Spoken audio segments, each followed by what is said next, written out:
Hey, John here. I wanted to get this video clip real quick before I get to working on this. I'm going into what they call a two-age stand of trees. We've got some big pine that was thinned 35-ish years ago, and we had this yellow birch come in underneath it. I'm going to flip the camera around here. So here's what looks like a nice stand of yellow birch. You know, this would be like what we call a pole stand into that 4, 5, 6, 7 inch diameter DBH kind of stuff.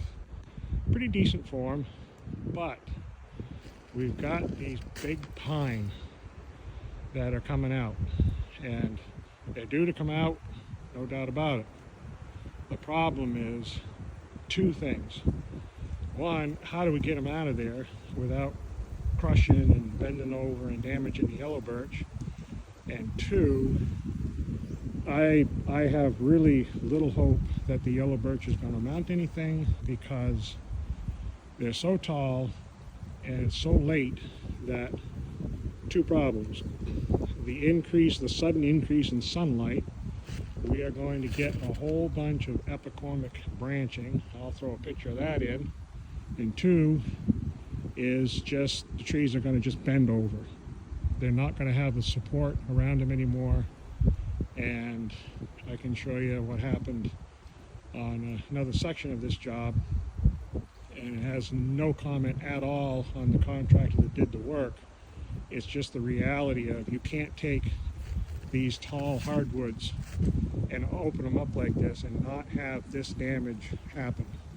It's just the wind, ice, snow, and they're going to bend over, and it looks terrible. So, with that said, I'm going to attempt to get these pine out of here.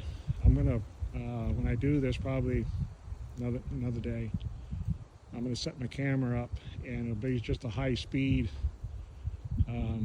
dropping, and show you how I get them out, cut them up with a harvester. We got the cut the length going on, and then we'll get a picture afterwards and see what it looks like.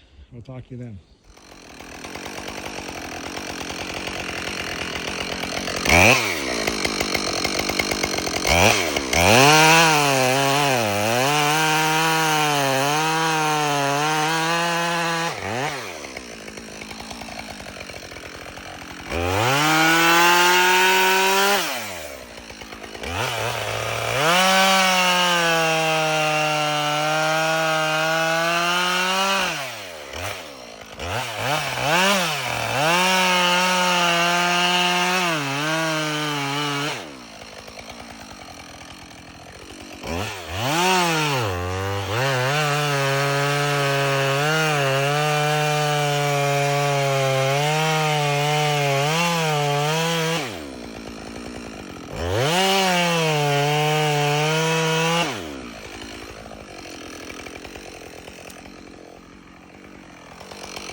Okay, so we got the big pine out, and I thought I'd start this final video pointing out that little yellow birch post right there that was broken off quite a while ago. But that's kind of my reference point to the opening video. I'm standing in the same place, and we sweep through. They left a couple of those big pine, but we got them out of there, and I did the best I could with dropping those big things into the openings. Saved as much as the yellow birch as I could. But it'd be interesting to come back in 2 years, really, 2 or 3 years, and see what's bent over. It'd be really interesting to come back here in 50 years and see how much of this stuff actually responded to having some room and put some diameter on it and grew into some actual decent saw logs. Hate to be a pessimist, but I don't have a whole lot of hope for it. Thought it'd be interesting for you to see this progression. Take care.